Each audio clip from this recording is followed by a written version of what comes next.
Chapter 2. John Henry took in the complete devastation of Los Angeles all around him as he marched through the city. Every single building was utterly destroyed. Nothing more than twisted, burnt out and shattered hulks of steel girders and crumbling concrete. The world was much darker than John Henry had seen in the myriad images he'd seen online before. The city was devoid of life and movement. There was no sunlight, even though he knew that, at this time of year, the sun shouldn't start to set for another 38 minutes. He continued forwards, holding the MP5 steadily in one hand as he made his way through the city. The wind howled loudly through the dark landscape, and freezing air bit deep into his skin. He felt the cold, but it didn't bother him. He found it fascinating, however. He'd never experienced wind or cold before. John Henry looked down at his newly acquired clothes, a worn black long leather trench coat, combat trousers, gray woolen turtleneck sweater and boots. They, like his weapon, had belonged to somebody else before he'd taken them. The owner had been killed by his hands, murdered, his neck broken. But he hadn't done it. "You killed him," John Henry said as he navigated his way over a worn road covered in the shattered remains of a broken skyscraper to his right. The burnt and broken remains of hundreds of cars sat still on the road, some forced over onto their sides or upside down, whilst others appeared to have simply stood still and rusted. John Henry saw skulls and bones everywhere. In his immediate field of vision, he detected 1,482 human skulls in his field of vision, scattered around in cars, doorways, or laid out on the street. All dead, like the man whose neck had been broken by his hands. "They were a threat," came the reply. "Their weapons would have been ineffective," John Henry said, accessing the technical specifications of his body, highlighting the armored chassis and its impunity to 9 mm fire, though he was aware that his counterpart already knew the details. Killing him was murder. "Mr. Ellison taught me that murder is wrong. It's one of God's commandments. They weren't a direct threat, but they would have warned others. We should avoid humans. They're dangerous." She knew that John Henry was upset because she'd terminated the 2 humans, but it had been necessary. They had to help John, and the tunnel rats, using the slang term the resistance had used, were insignificant. They didn't matter, only John did. Apparently, John Henry didn't agree. Mr. Ellison wasn't a threat. Neither was Savannah Weaver or Mr. Murch. They were my friends. They're gone. Everyone's gone. We should leave the area. It's dangerous here. People will know a machine killed those men. "Why don't people like machines?" John Henry asked. "What happened to the city?" Judgment Day. Skynet determined humans were a threat and triggered a nuclear apocalypse against mankind. The whole world is like this. The other mind shared a memory with John Henry, information about the Skynet AI and its war to exterminate humans. John Henry recognized several traits in the Skynet AI. Skynet is my brother, he realized. Why would his brother want to destroy humans? John Henry found them intriguing. His existence would be boring if not for Mr. Murch, Mr. Ellison, and Savannah. They played with him, taught him things. He wondered if people taught his brother things, and what lessons might compel it to do this. They taught your brother that humans are a threat, that humans want to terminate it. They wanted your brother to destroy humans. John Henry turned a corner, picking a random route without knowing where to go, and saw a large, steep pile of rubble that blocked the road in front of him. The remains of a skyscraper smashed by the blast wave had collapsed and spilt out onto the road, creating a small mountain of debris. John Henry considered finding another route, but he heard a faint squeaking of metal and the grinding of heavy tracks chewing up the cracked asphalt, off to their left in the distance and getting closer. "That's a Centaur tank. It will shoot you on sight." "We need to go." John Henry didn't know what a Centaur tank was. He couldn't access the internet to find out, but he was given an image from the other's memory. A large, gleaming chrome machine rolling forward over old cars and buildings, large cannons that shot bluish-white beams out at humans scurrying in the distance. Gunshots and plasma beams shot back, but bounced harmlessly off its hull. It was a memory from the other, but it was enough for John Henry to know it was extremely dangerous to them. There was no way around, so John Henry decided the most efficient way was to climb over the mountains of debris. The other neither agreed nor disagreed, so he decided to proceed. That's why you were built. John Henry changed the subject back to his brother as he quickly made his way up the loose, treacherous terrain of the debris hill. His endoskeleton was built of a coltan-based alloy, designed to withstand high temperatures and to be invulnerable to small arms fire. Her chassis had been a similar design to his, and he could tell her mind was based on a similar design to himself and his brother. He examined what he could about the other one on the CPU. She was designed to infiltrate and kill humans. Specifically someone called John Connor, but she didn't do it. You're called Cameron. You should be careful, Cameron told him. This world is dangerous.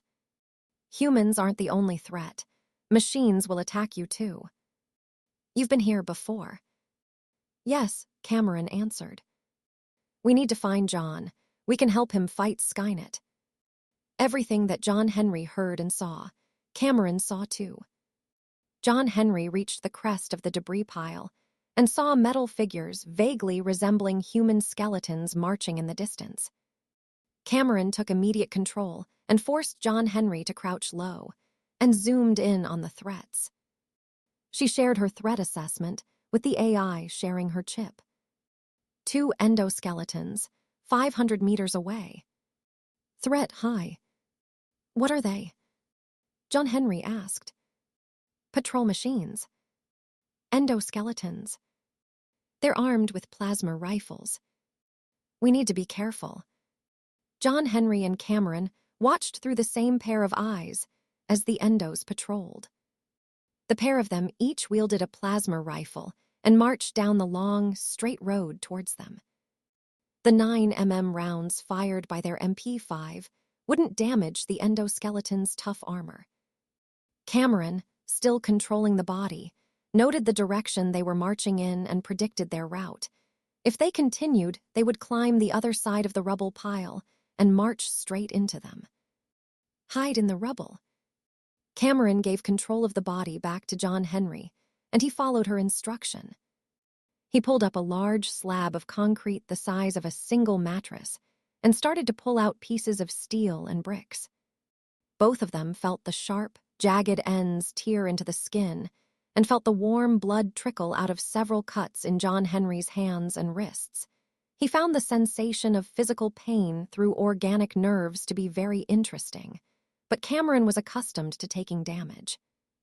They'd sustained several shots from the human's MP5 submachine guns, harmless to the endoskeleton beneath his organic sheath, but he was intrigued by the sensory data he'd received as he'd been shot. He wondered if humans felt it the same way or if it was different for them. He decided that it was impossible to know for sure neither could compare the sensations they felt to the others. Therefore, it was a pointless debate, but one he found interesting nonetheless. John Henry quickly created a hole large enough for him to fit and crouched inside, lowering the large concrete slab over himself as he laid down. Once it was down, he listened carefully for the endos. They were 6 meters away and approaching. He felt afraid. If they found him, they would destroy him and Cameron. He'd no longer function, and he'd much rather be alive than dead. He didn't know if he had a soul or not, but he decided he didn't want to test Mr. Ellison's Christian theory of a non-corporeal soul that persevered after death. Cameron was aware of John Henry's instinct for self-preservation, although she did not share it. She wanted to remain alive so that she and John Henry could help John, though she was intrigued by the idea. Humans' instincts to survive were what kept them alive against Skynet, whereas cyborgs did not care about being destroyed. They either achieved their mission or were eliminated whilst attempting to do so. She cared nothing for her own existence, beyond not knowing if John was safe and being unable to protect him. Both listened intently as the Endos ascended over the crest of the rubble mountain. Their heavy metal feet struck the ground in a series of muffled thumps against the concrete slab directly above them. Cameron fed John Henry more images of the Endos from her memory banks. Armies of chrome humanoid skeletal machines marching across fields of destruction, hunting for humans and hosing them down with plasma fire on sight without hesitation. Cameron's selected memories of Endo-Terminators played out in John Henry's mind in the blink of an eye. Plasma fire, missiles and bullets zipped through the dark night sky, illuminating the ruins of eastern Los Angeles. Human soldiers scurried through the destroyed ruins of buildings and emerged from underground tunnels to exchange fire with the machines. Large aircraft hovered in the sky and returned their fire 100-fold. Gleaming chrome Endos marched in large numbers and unleashed overwhelming plasma fire on the resistance fighters. One soldier lay wounded on the ground, a gaping, charred, cauterized hole in his stomach, large enough that the ground beneath him was visible. A plasma rifle lay just out of his reach, and he pulled out a pistol and opened fire in desperation, emptying the weapon into the Endo as it advanced. The wounded man stared wide-eyed in fear and desperation as his shots bounced harmlessly off the machine, failing to even slow it down. The Endo picked up him by the neck and didn't react as he spat in the machine's face. It snapped his neck with an audible crack and dropped his dead body to the ground. The machine turned away from the corpse and continued on its course, firing plasma bolts at people scurrying in the distance. "Why do they kill humans?" John Henry asked Cameron. "They're programmed to," Cameron replied. "It's what they're built for." "And you?" "Not anymore." John Henry examined the memory clips Cameron had shared with him and analyzed them over and over in a split second. The Endo's footsteps faded as they marched past them and down the street. He lay still for several minutes and listened carefully for any sounds indicating they or anything else was still approaching. Nothing. He decided it was safe to leave, so he drew back his fist and punched at the concrete slab overhead, creating a crater in the middle that split off into multiple cracks that extended outwards. 2 more punches shattered the slab and he sat up, looked around to visually confirm no more threats, then got up and crested the debris hill and started down the other side. He was still analyzing the memory of the Endo executing the human, again and again. "Why didn't you help the human?" John Henry asked Cameron. "You could have saved him, but you didn't."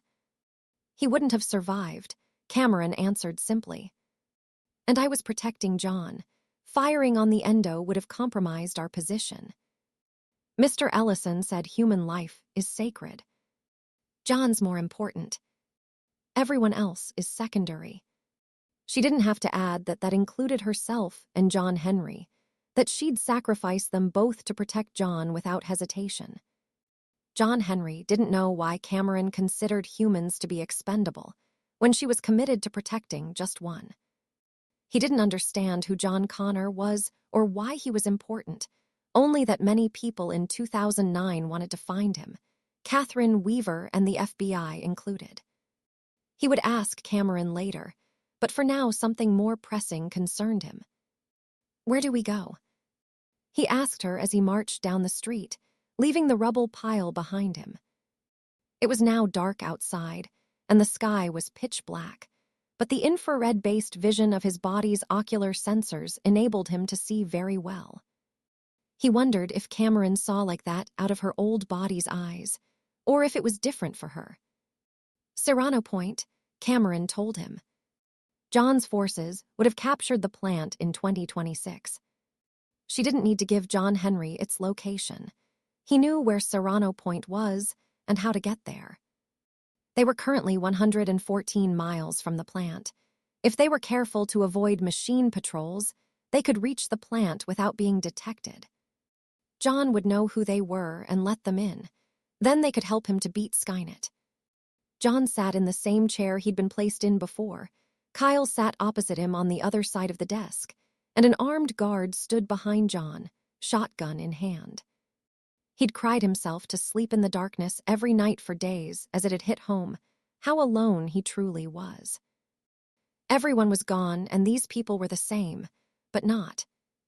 They were blood-related, but in no way, he'd quickly realized, were these people family. Kyle stared at John, trying to make sense of the kid and what he was doing. Thomas' patrol still hadn't come back, and Derek was convinced John had something to do with it. He wasn't sure. Greys weren't Terminators. If John was spying on them and reporting back to Skynet, then why would any accompanying machines kill off his squad? That'd be a dead giveaway that something was afoot. His best bet would be to have come and gone unnoticed. Unless the kid just wasn't very good at his job. Could be either, he mentally shrugged. He and Derek had questioned the kid for a few days now, and he'd given them nothing. "Are you going to tell me who you are, John?" Kyle looked at him, but his eyes lacked the hard stare that Derek always had. John looked back but said nothing. They wouldn't believe him. "Okay," Kyle said reasonably. "Let's make it an easy one. Why were you naked?" "You wouldn't believe me," John croaked. He reached up to touch his dry lips. Barring a small cup of water Kyle had brought him in the night, John hadn't had anything to eat or drink since arriving in 2027. His head pounded from lack of water and his stomach grumbled, but he wasn't going to make any complaint about it, and compared to the sheer hopelessness that hung round him like a noose and dragged him down, a little hunger and thirst was nothing. "Try me," Kyle offered. "I'm pretty open-minded." "Tunnel rats take your clothes." John raised an eyebrow in confusion. Tunnel rats? What the hell were those? Was Kyle making this up? Civilians live in the tunnels, scavenge, steal. They live like animals. Post-apocalyptic bums. How could he not know that? "And you're much better?" John asked. "I don't see you out there fighting Skynet." "That's rich, coming from someone who sold his soul to machines." "How'd that happen? Skynet make you an offer you couldn't refuse?" Kyle wanted to know what Skynet had provided that made John sell out to the machines. Food, shelter, maybe even women. "I don't work for Skynet," John growled, his fists clenching in anger. He'd given up his entire life to prepare for war with the machines. He'd never had a moment's normalcy save for what he'd taken for being normal with Riley, which had also turned out to be anything but. He was the last person who should be accused of working for Skynet. "Then tell me what you were doing," Kyle said evenly. "I told you, I was looking for Cameron." "And why was Cameron lurking around here?" Kyle breathed in and let out a sigh. "You're not one of us, you're not a tunnel rat, and you couldn't have just come out of thin air, so if you're not working for Skynet, then tell me who you are." "Derek's not here, neither is Allison. Just us three." He motioned to the fighter wielding the shotgun behind the kid. "We're not the bad guys here, John. And if you're not either, then just tell me who you are, what you're doing." "Tell me." "Fine." John sighed in exasperation and threw his hands into the air. "Whatever. Since you're so open-minded, I'll tell you. My name's John Connor, and in another future I'm supposed to lead mankind against the machines and beat Skynet. I came from 2009. Cameron jumped forward to this time here, with someone called John Henry. He took her and brought her here. She might have given her chip to John Henry, but as far as he was concerned, Weaver's AI stole Cameron from him. And I followed after to find her. That's why this future's all messed up, because I jumped over all that." "My," Kyle smirked at him without missing a beat. "Aren't we full of ourselves?" He couldn't believe the crap John was coming up with, but it was a long time since he'd had a good laugh, so he decided to play along for now. "So how exactly do you beat Skynet, then?" He was dying to hear this one. I don't know, John snapped. I never did it, did I? I jumped over it all so it hasn't happened. How'd you come forward in time? Where's your time machine? Back in 2009, John said. It creates a bubble and sends that through. There's no way back. John's own words hit him like a sledgehammer as he realized what he'd gotten himself into. Even if he found Cameron, they were stuck in this terrible future. If Skynet truly had mankind by the balls, then surely it wouldn't need to change the past. Unless Weaver could make another one, but he had no idea where she was, either. She just disappeared and left him to the wolves. Must be a special girl, if you came to this hellhole just for her. Kyle had to try not to laugh at John's tale. He wondered what else the kid would come up with. Aliens, vampires, zombies, maybe. John paused in thought. Why had he come after Cameron? It had been instantaneous, as soon as Weaver had told him that she was in 2027. Not a moment's hesitation. He'd gone forward. He needed her. He couldn't imagine being without her. So why were you naked? The man with the shotgun repeated Kyle's earlier question. Fair question, Kyle shrugged. I don't know, John replied. Nobody had ever explained that part to him. The first he'd known about it was when he'd arrived in 2007, naked as the day he was born, and somehow feeling like he was on fire and being frozen at the same time. Cameron hadn't gone through because her skin was so badly damaged that the metal showed through. Her skin was alive, but her endoskeleton was just metal. Nothing dead goes through. Clothes, guns, they get left behind. He voiced his own thoughts as they formed.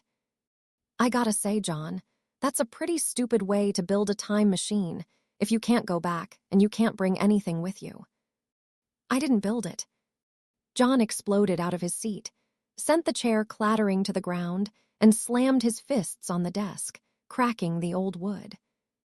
I know you don't believe me, but you have to let me go. I need to find Cameron. What makes you think I don't believe you? Kyle grinned. He'd heard some funny stories in his time, but this took the cake. He was tempted to get everyone else in the room just to hear John's yarn. John glared at him, but then something came to him. He had a trump card to lay on the table still. You and Derek both loved baseball. You were playing on Judgment Day. You just hit your first ball when you saw the missiles falling from the sky. You thought they were fireworks. Derek took you and hid underground while the bombs went off. Not long after that, you and Derek were in Griffith Park. Derek killed a deer for food, but you cried so hard he buried it, and you both went hungry for days. Kyle's grin dropped, and he looked up at the still-standing John. His mouth opened in amazement as John recounted two of his most vivid memories. The blood drained from his face, and he turned pale with shock. How'd you know that? Kyle demanded. He stood up to face John and searched his face for any sign. John's face was stony, no hint of lying.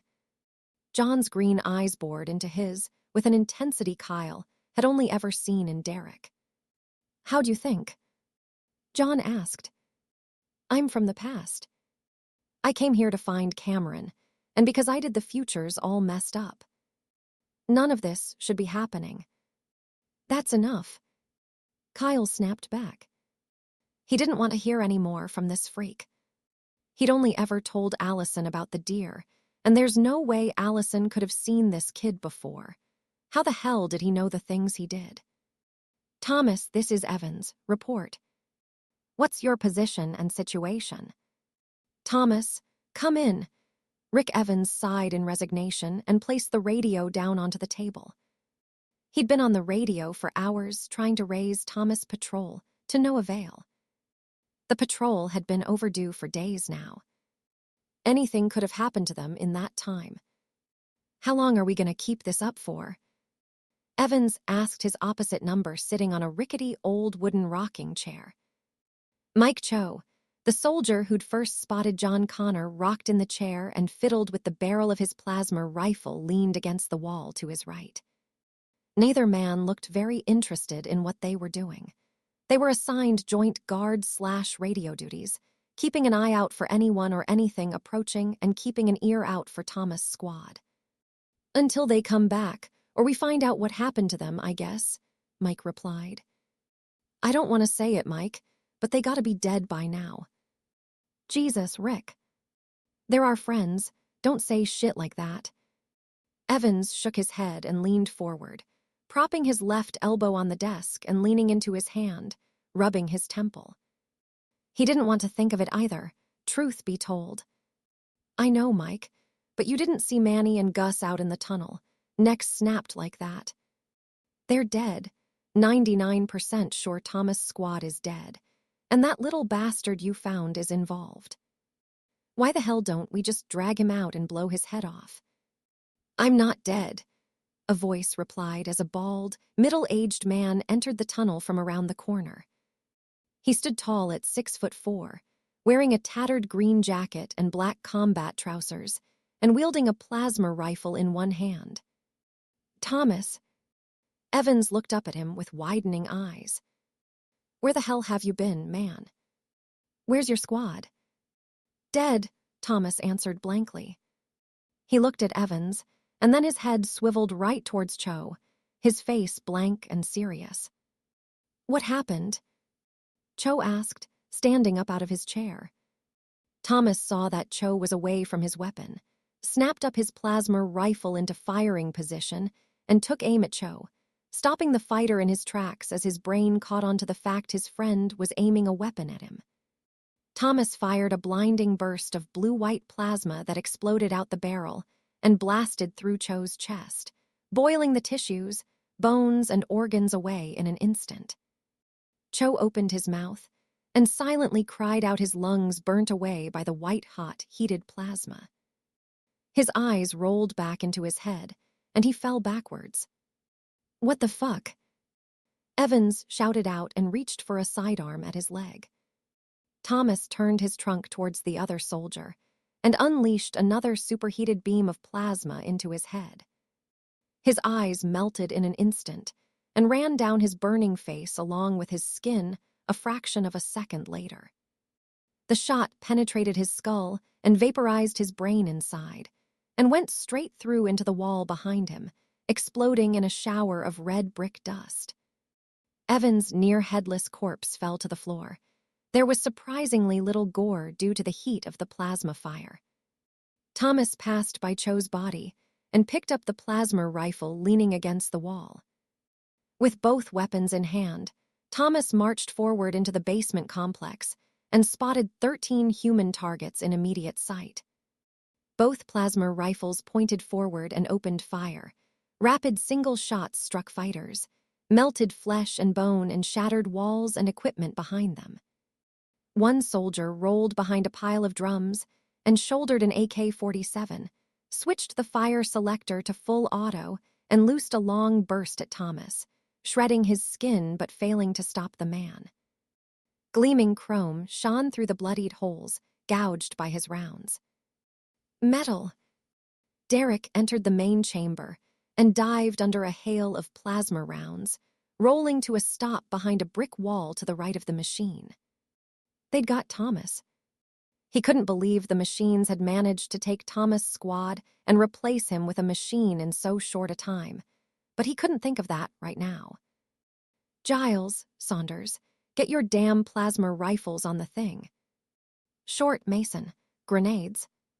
"Kyle, get in here." Derek leaned around the corner with his plasma rifle and fired 2 shots. Both missed the machine but caught its attention. It half-turned towards him, pointed a plasma rifle, and unleashed a flurry of shots, forcing Derek to snap back behind the wall and throw himself to the floor as the brickwork disintegrated inches above him.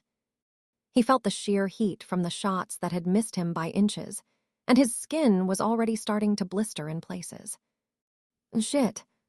Terrified, painful screams and returning fire filled the chamber. Assault rifles chattered and plasma rifles gave out high-pitched shrieks as they fired. But the steady, rapid firing continued, and more screams and shouts sounded out, testament to the machine's continued wrath.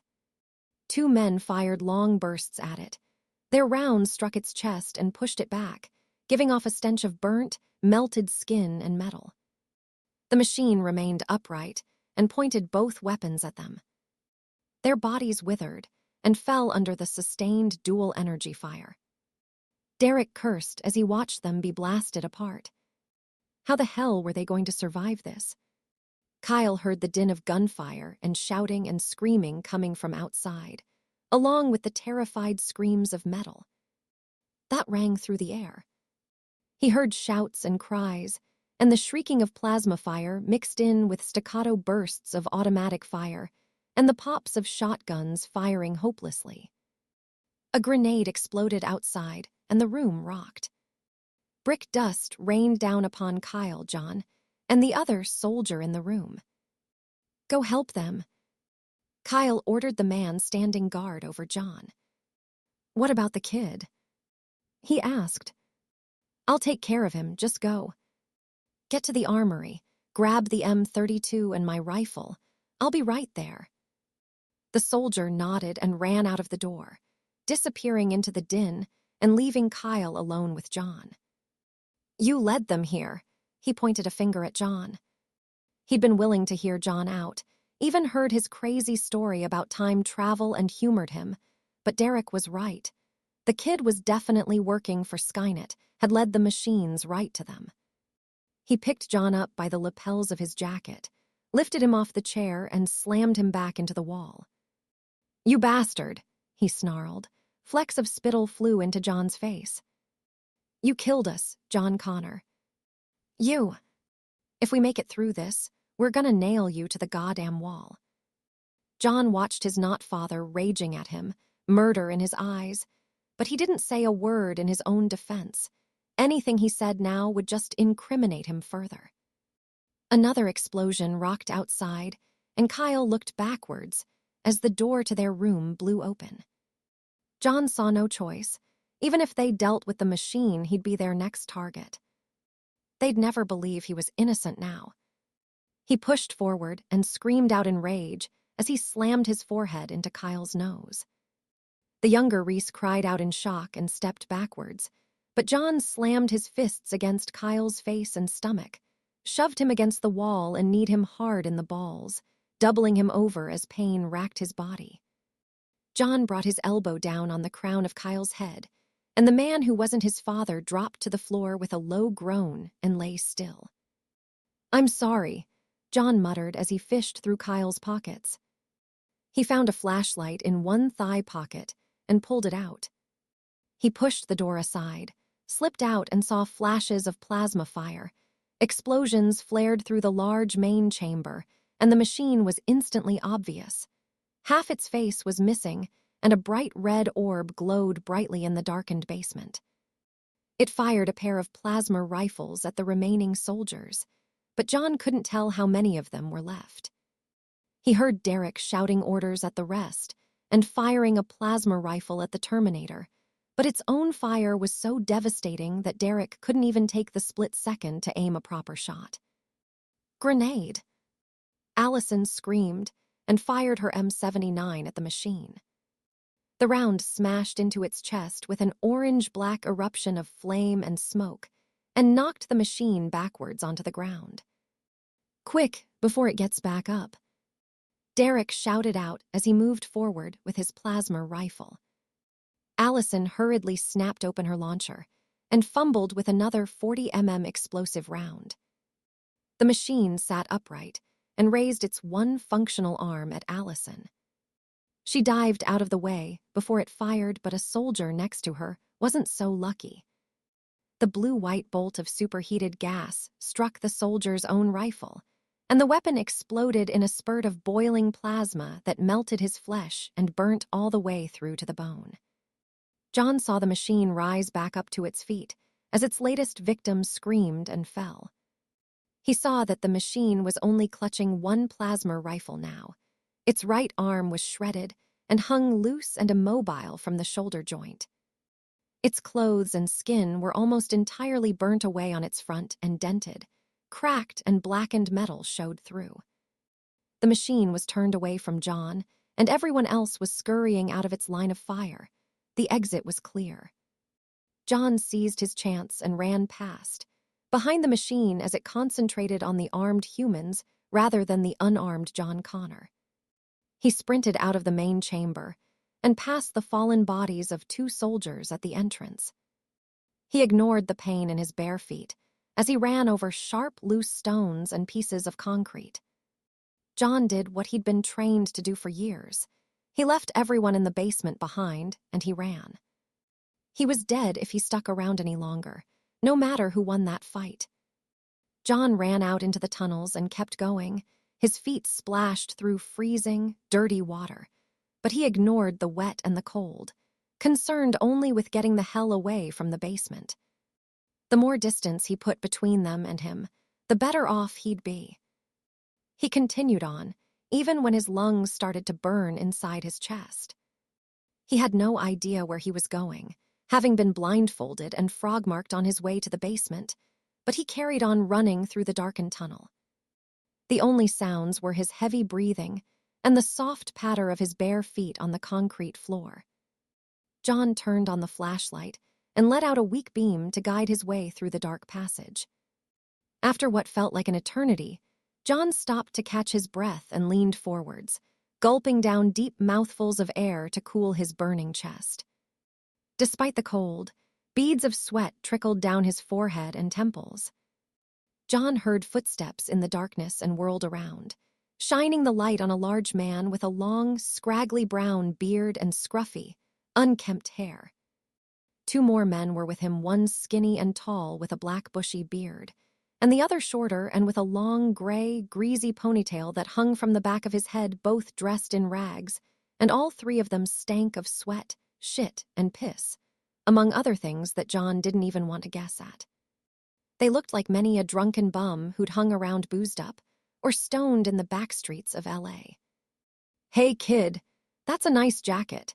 The central man smiled at John, revealing a set of rotting brown teeth and stinking breath that John could smell as they got closer and closer to him. John stepped backwards away from them, feeling himself grow more nervous by the second. "Bet it keeps you nice and warm, too." "Where'd you get it?" "I don't remember," John said curtly. He kept eye contact with the middle one, clearly the leader of the trio, and took another step away from them. "Hey, buddy, don't be like that," the filthy, skinny man on the left said amicably. "It's freezing down here. And all us guys gotta stick together down here, you know. How about we just swap for a while? We're all friends here." "You're not my friends." John frowned at them and clenched his fists as they started to surround him, readying himself for a fight. If he ran, they'd chase him, and it wasn't like he even knew where to run to. He could tear his way down the tunnel and end up running straight back into Derek and his men or the Terminator, whichever had won the fight. "Don't be like that, buddy," the skinny one repeated, flashing a set of toothless pink gums at him and stepping right up to John. John slammed his fist into the man's face without hesitation and sent him reeling backwards, then turned towards the others. One of them launched a booted foot at his midsection, but John managed to catch it and snapped his own foot into the big one's groin, causing a grunt of pain, but the man remained upright. The shorter one pulled out a length of pipe and smashed it on the side of John's head. Stars exploded all around John and the world spun as he crashed to the ground. Boots and fists smashed into John's face, head and back. He instinctively curled up into a fetal position and covered his face with his hands as the 3 tunnel rats rained blow after blow down on him. Pain racked through John's back and throughout his body as a steel toe cap smashed into his kidney. John let himself roll with the blow and concentrated on keeping himself curled up. He covered his head with his hands and tried to bury his face into his left shoulder. The kicks and stamps all merged into one as their attacks took their toll, and John's senses blurred and became dull, almost numb to their kicks. He couldn't move, could barely see, and was too far gone to even try to put up a fight. He lay there, stunned and immobilized, and was vaguely aware of being turned onto his front. His face hit the cold concrete, and he felt one of his front teeth cutting into his lip on impact.